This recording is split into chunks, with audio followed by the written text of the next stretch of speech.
All right, so obviously you fucking put paper to pen. How the hell did this global gaming thing come to fruition for you? This is Yeah. like when you launched this, I was like, oh shit, I didn't know you were going to be into gaming. And I've seen some clips, I've seen some interviews, but I want to hear it directly from you on how this came to life for you. Yeah, thanks. In 2017, a buddy of mine called me and said, "Yo, come to this office. We're in LA. Come to this office. We're going to start this new company." So I go there and it's like the fucking boiler room. Like everyone's running around. It's like in a WeWork. And I'm like, "What is this?" He's like, "Yo, these kids, they're super popular online. They got millions of followers. This guy just came over here from Norway with $20 million. We're going to stand this up and make a business out of it." And I'm like, what? It's esports. I never heard of esports at the time, right? And nobody has, unless you're in esports, right? So then I'm like, what is this? So then he's telling me, and I'm like, all right, let me vibe with it for a day or two. So I'm in there, and then I check it out, and I'm doing some research, and then I'm like, all right, cool, I'm with it. So I start, and then we turn that group of kids from just a bunch of popular kids with no business model, no revenue drivers, into $1 billion IPO. They call FaZe Clan. Banks, and then they're from Boston. So they were just really popular kids online. So we went in there, stood the business Holy up. shit. I I'm became, sorry. I just had to figure out who you were talking about just now because yeah, I follow all those guys. That's insane. I'm sorry. Go ahead. yeah, yeah, RJ's a big gamer too, so Yeah. yeah, That yeah. just that just clicked with me for a second when you said that because I've been watching a lot of those guys lately. Mm. Cause yeah, I'm sorry. Go ahead. Go No, ahead. it's okay. crazy the power of social media. Uh, so so we turned them into like I became VP of Business Development. I brought everybody from Offset, Pitbull, Sway Lee, Yo Gotti, DJ Paul, Ray J, Big Boy, Troy Carter, Little Yachty, like all these people there. And then, we just created a lot of movements and moments. Like the guys already built their name, FaZe. I came in and helped build the business and connected it to other cultures and pushed it more into mainstream. Because that's what I've been doing. I've been shaping and shifting culture for over 20 years. So I've always been the bridge between like Hollywood and the hood, or Wall Street and the street, or BET and MTV. And so when I went into that world, it was just like, oh yeah, I know exactly how to like bring all these worlds together. So I did that, and then I ended up leaving that company because the CEO was just not a good human being.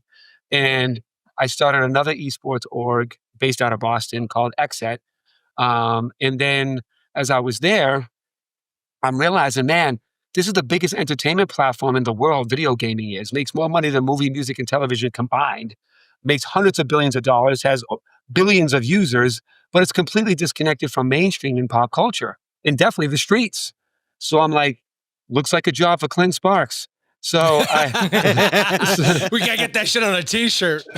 so by the way, that's the first time I've ever said that line in my life. So TM, no one touched that shit. So I was like, man, if I could do that with a team, imagine if I built the UFC, WWE, NFL of video gaming. It doesn't exist.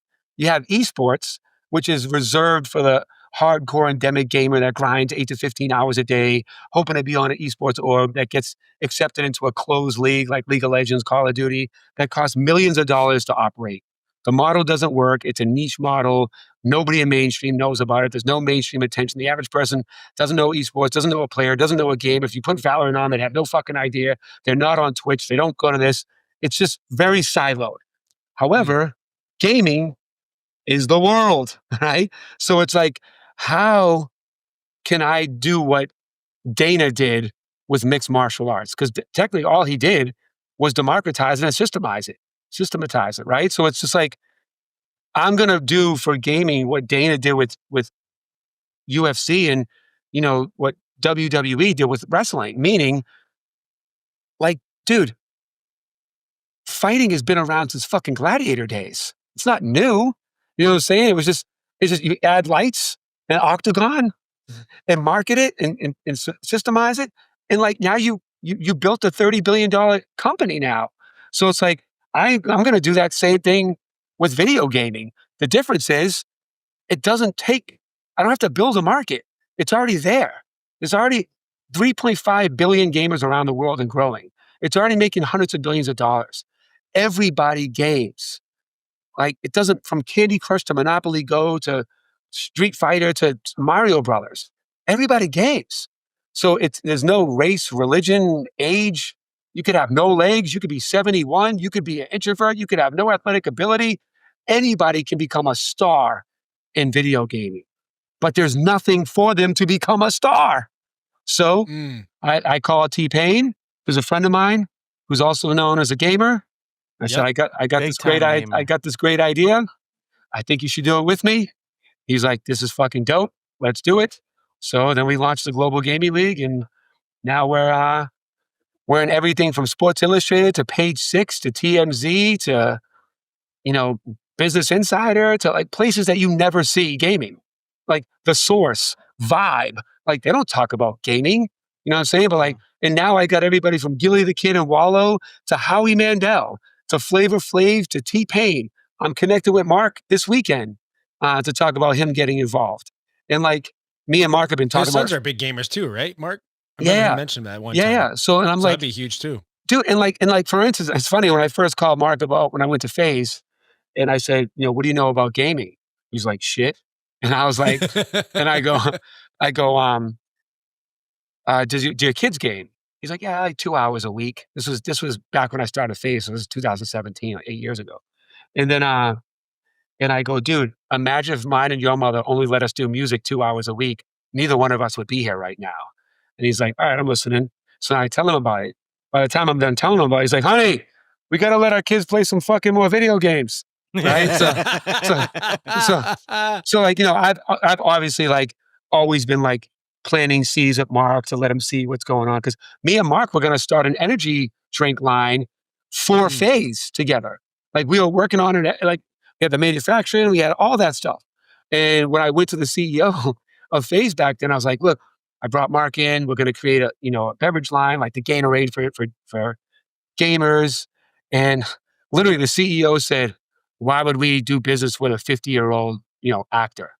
I was like, oh my fucking God. That's fucking crazy. Yeah, like the guy's, that's wild. The guy's an idiot. I could go on all day about the opportunities I brought there that he didn't know his elbow from his ass. He knew nothing about culture. Was that before Prime? Yeah, it was before Prime. Yeah, and now look at Prime. Yeah. So, yeah, exactly. So, and he goes, I'd rather go get a check from an energy drink. We don't develop products. I go, so you'd rather go get a $2 million check than us to go build this with Mark and sell it for $200 million in like 4 years, right? And he didn't see it. We don't need to go on about him. He's just, not everybody's good at their job. Yeah, gotcha, So anyways, moving on.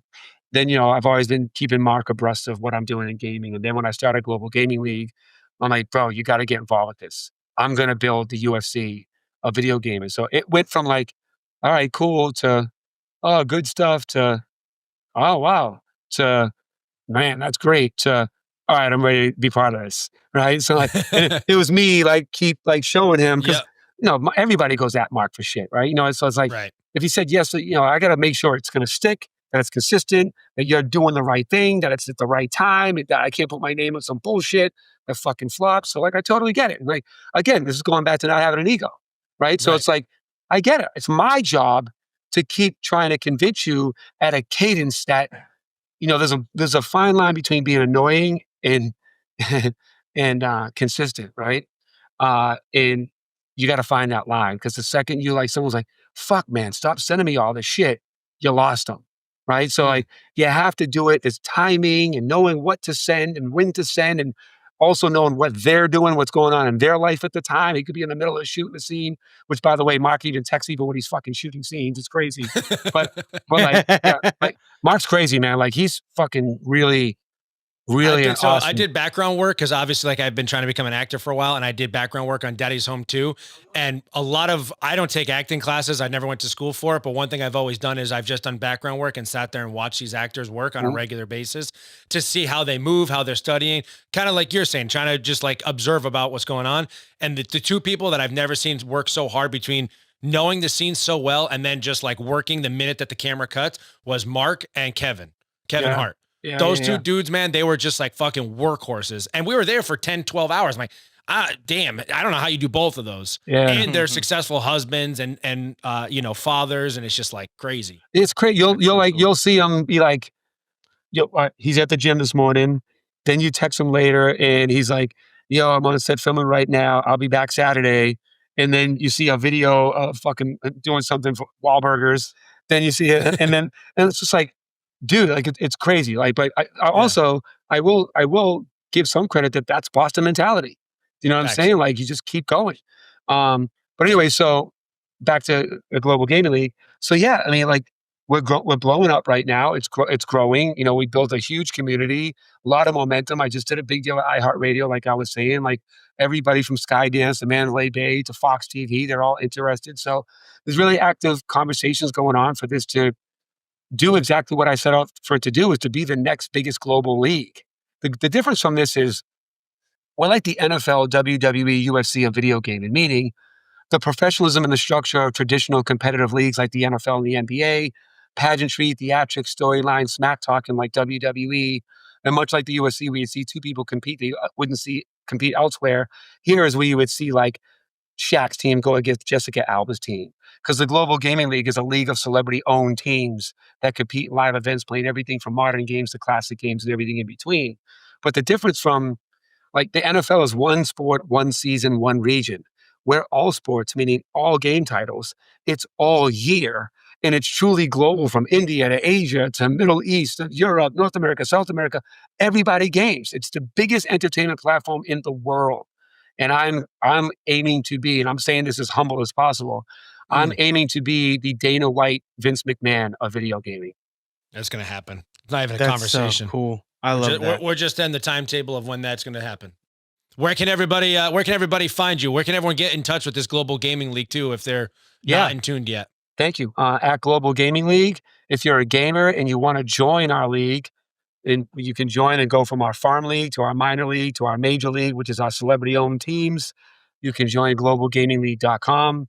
Our online gaming platform launches in 2 weeks for beta testing, and we will become the biggest global online gaming tournament platform, and the only one where you can join and rise in the ranks and go from your bedroom to the main stage on a celebrity-owned team. Get familiar. Fucking insane. Red Sox crack and the Celtics fly. Patriots fight and the Bruins grind. From 6 great states, we raise this sound. New